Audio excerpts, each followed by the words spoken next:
I did a video about being refined and being tested and God being the refiner and how he sits as a refiner sits next to the fire, next to the gold that is being refined because it has to come out as soon as it hits a certain temperature or else it could be lost, damaged, etc.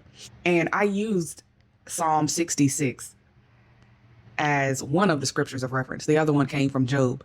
But when he said, for you have tested us, O God. You have refined us as silver is refined. You have brought us into the net. You laid a heavy burden of servitude on us.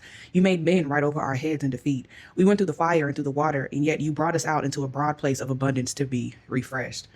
And so at the time that I was posting that video, it was more on the refinement because a lot of us was in the heat of it, right? The thick of it, and like feeling as if we are sick of hearing that God is going to do this and he's going to do that. And, he's going to keep his promise because everyone has something in mind that they're thinking of when we say God is on the way, right? God is going to do it. God said that he's going to keep his word and do exactly what he said he was going to do, right? And that looks different for everybody. But all the blanket of it all is to say, we're looking for relief. We're looking for a refreshment, right?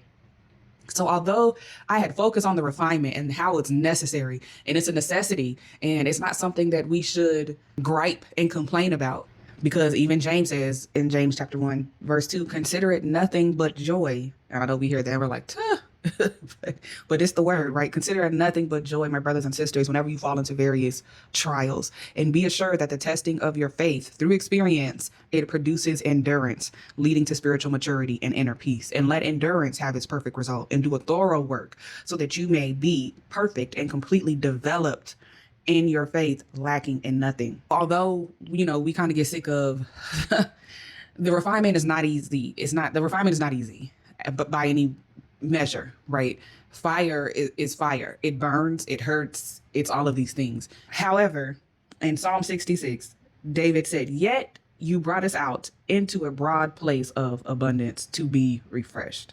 So you can know that if you are being tested, if you are being refined, if you have been laid a heavy burden on you, if you have had men right over your head in defeat, if you have went through the fire and you have went through the water, then you can be assured that God is going to keep his word and that he is going to bring you out into a broad place of abundance to be refreshed. David said, I shall come into your house with burnt offerings. I shall pay you my vows, which my lips uttered and my mouth spoke as a promise when I was in distress. Some of us it's like, God, if you just get me out of this, I'll do this. God, if you just change this around, God, I'll do this. And David said, I shall pay you my vows, because it's better not to vow at all than to make a vow and not keep it. David said, I shall offer to you burnt offerings of fat lambs with the sweet smoke of rams. I will offer bulls with male goats. So just be encouraged that after refinement comes a broad place of abundance to be refreshed.